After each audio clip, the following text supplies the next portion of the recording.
Good morning student. आज हम class 10th का चैप्टर नंबर 2 केमिस्ट्री पार्ट का आगे कंटिन्यू कर रहे हैं।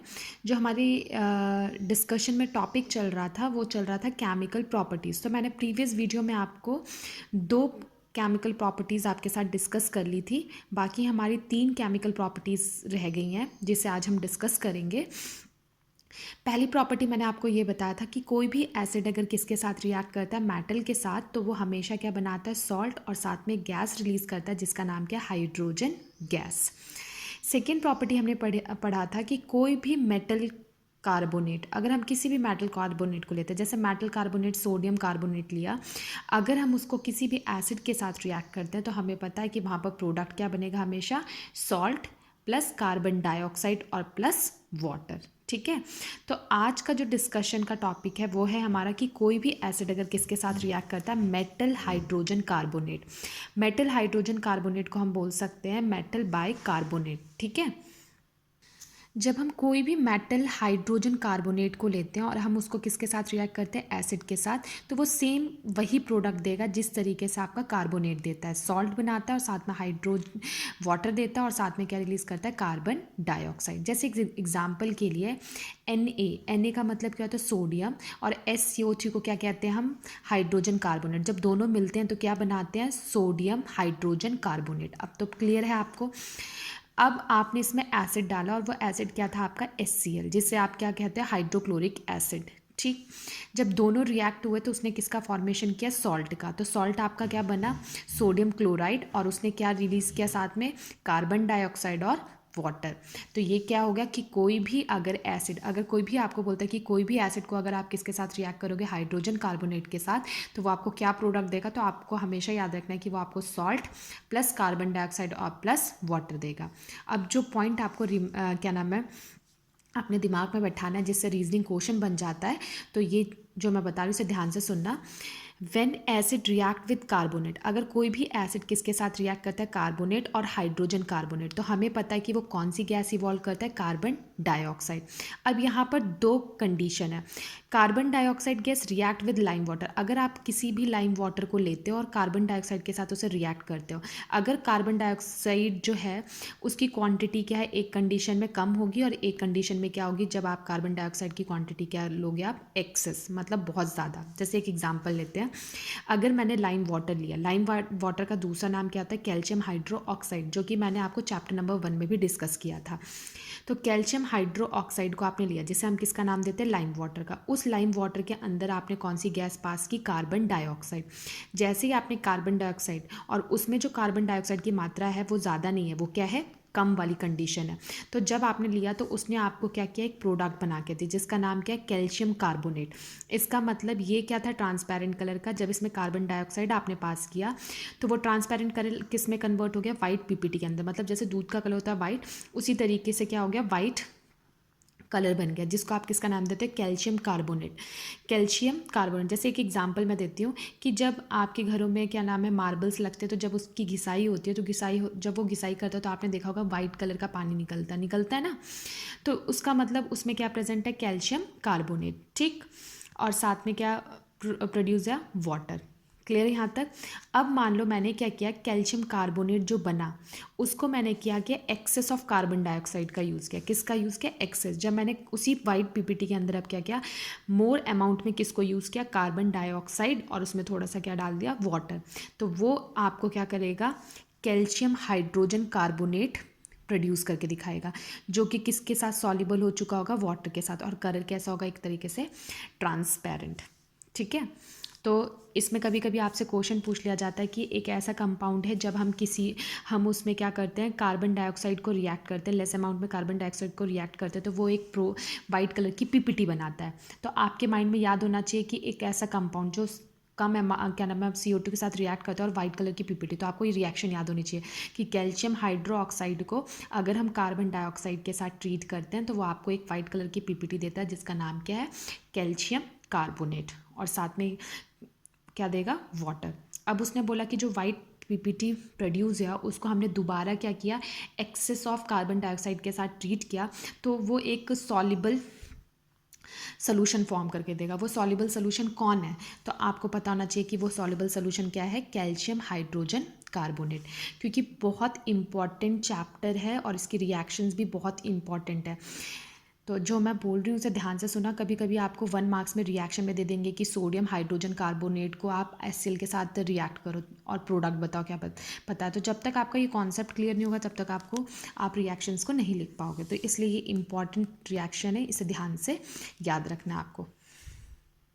इसी बीच रीजनिंग क्वेश्चन आ जाता है। अगर आपसे पूछा जाता है कि अगर कोई इंसान है जो सफ़र कर रहा है किससे एसिडिटी से, तो we can suggest taking baking soda. उसे हम सजेस्ट करते हैं कि आपको क्या लेना चाहिए, बेकिंग सोडा सोल्यूशन लेना चाहिए एज ए रेमेडी। या आप इनू का यूज़ लेते हो, या आप डॉक्टर के पास जाते हो तो वो आपको क्या करता है, एंटासिड टैबलेट्स प्रोवाइड करता है।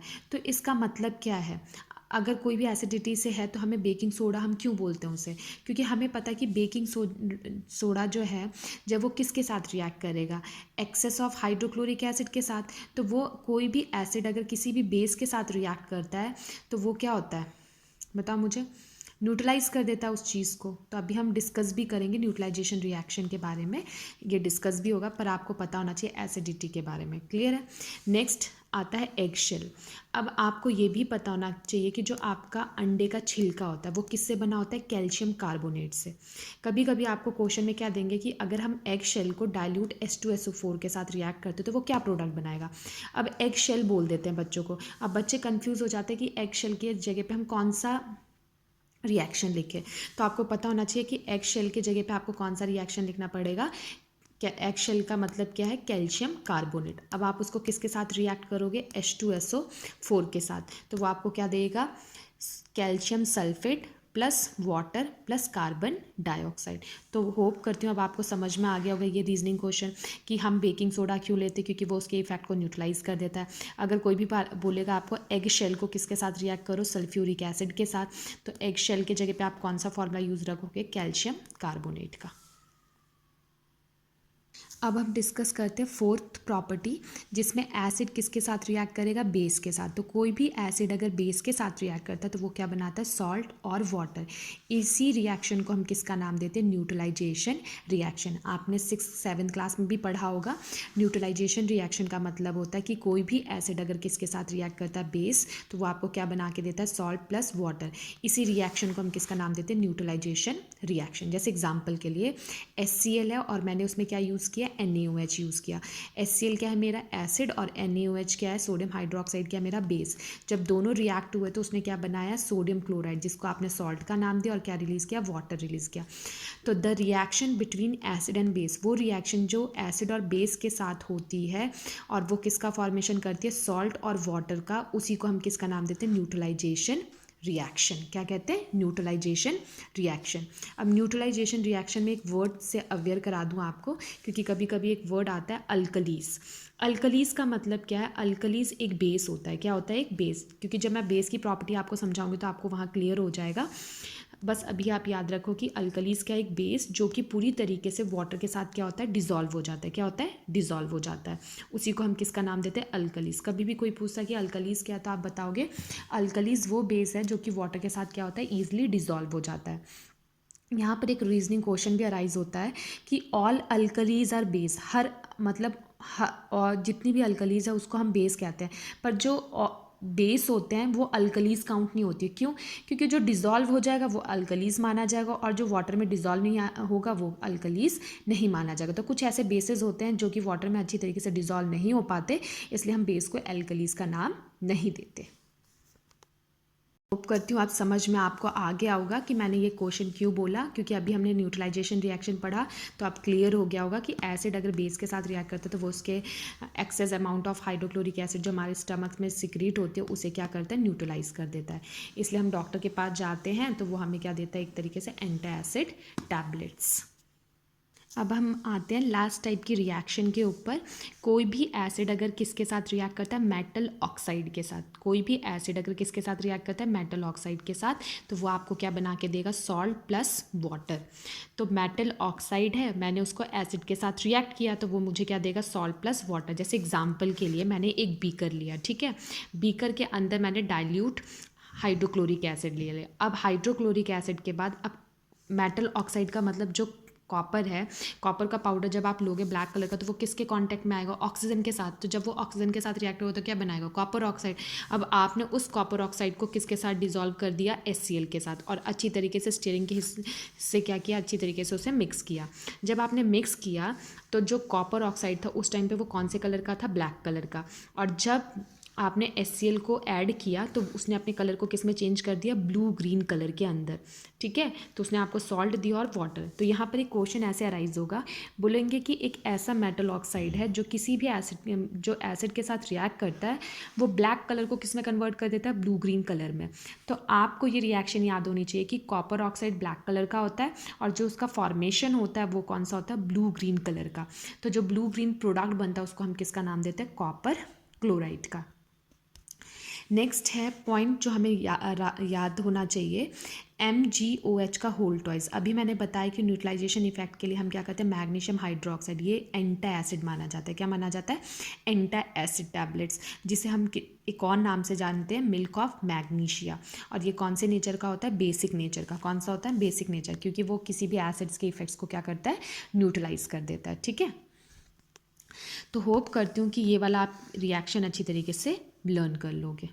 और इसके बाद मैं एसिड के ऊपर आपको क्या करूँगी? एक असाइनमेंट दूंगी जिससे आप रिएक्शंस लिखने की प्रैक्टिस करोगे। तो thank you for watching this video.